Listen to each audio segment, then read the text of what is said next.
Back of a pickup truck and went through the Fort Pitt Tunnel at how many miles an hour we were doing.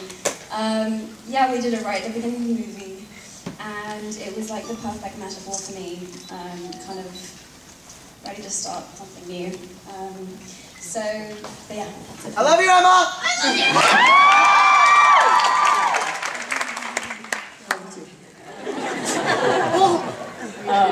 I guess I would have to say probably the scene where with Charlie and Mary Elizabeth when she's sort of seducing him, because it's so upsetting. I'm watching it and I'm just like, oh god, no! It's just terrible. But it really feels like you get a good sense of her kind of for the first time letting her guard down. So I think it's kind of cool.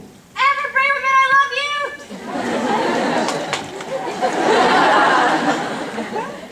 I like doing the Rocky Horror Picture Show.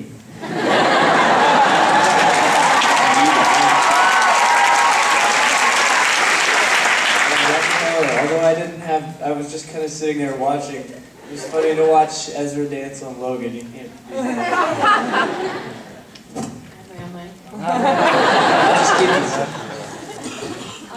For me, it was every scene with Ponytail Derek, because it was really awkward. Ponytail was intense. I gotta tell you, up close, personal. Nina, we Mine love was you! any scene I was allowed to be in.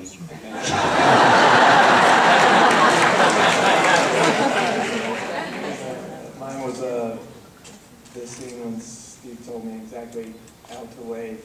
Do it exactly this way. I guess you could call it acting, maybe. But it got a laugh, so Steve, thank you.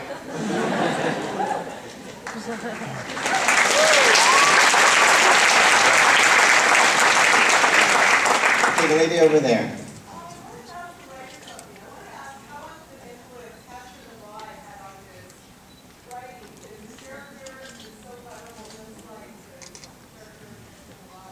The question's about Catcher in the Rye and how much that had an influence on Stephen's writing of the script. It was one of my favorite books in college, not high school. I came to it late, and it is an influence for sure.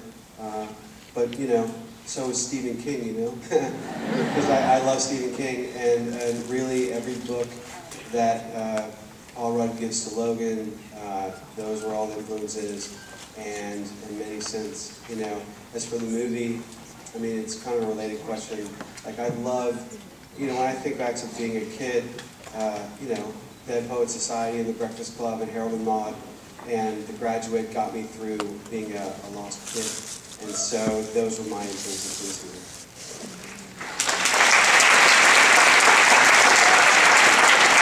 Okay, over here.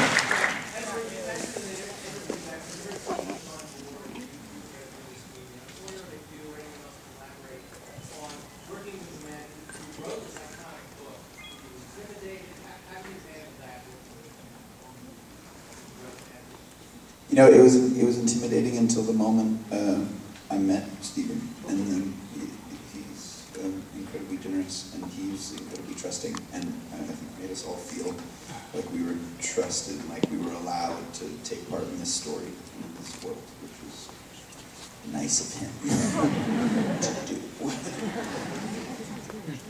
Okay, the gentleman over there.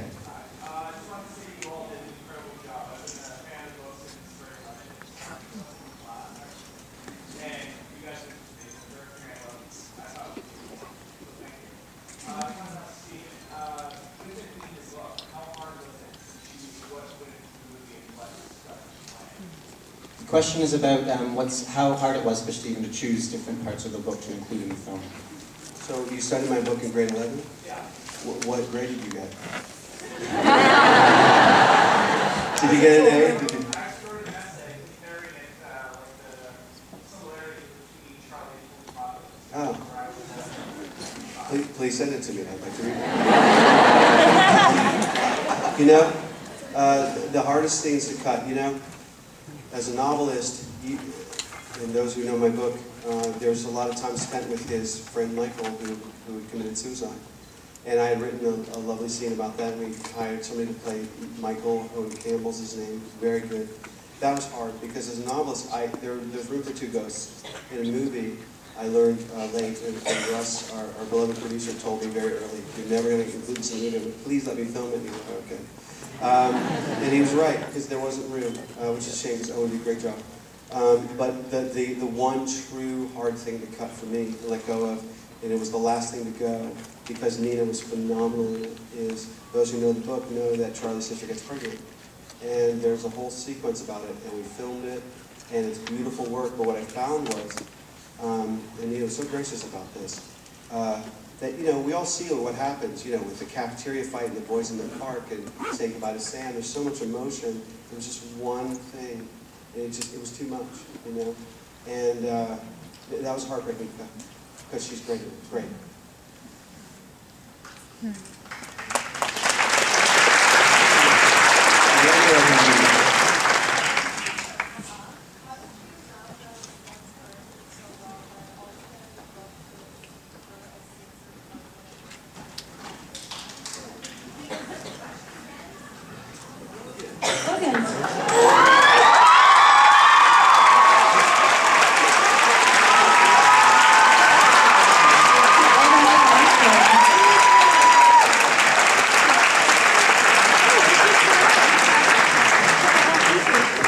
Hello.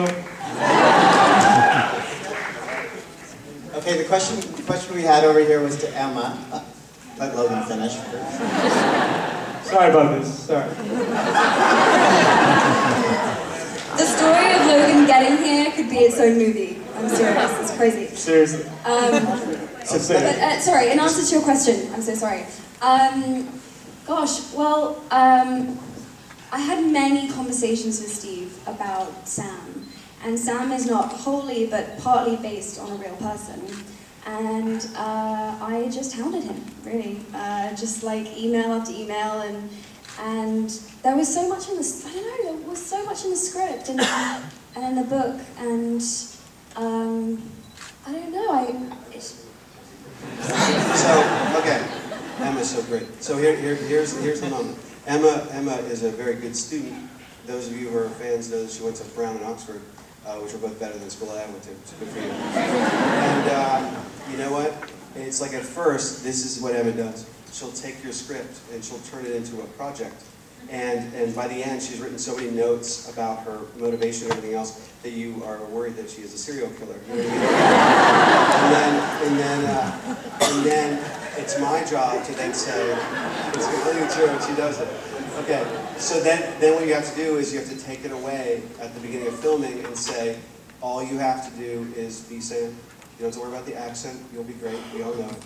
You don't have to worry, and what I found is there's a moment, and we all saw it filmed, and it's so exciting to talk about it after you saw it filmed, is when she went into the tunnel and she stood up, there was just one take. I'll never forget as long as I live, because she went in, and she was Emma, and still with the script and the whole thing.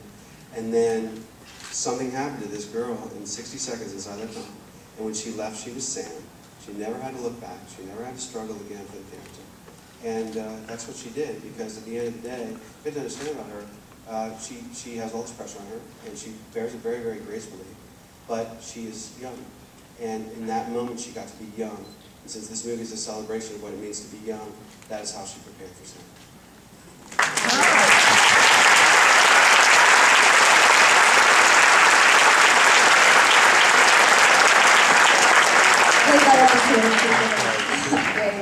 I had the best time making this movie. I was kind of all I prepared.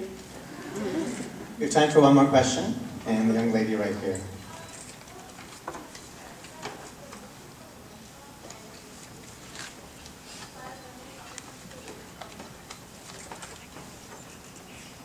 The question was to the cast on what were some of the strong emotions that they felt when they were making the film.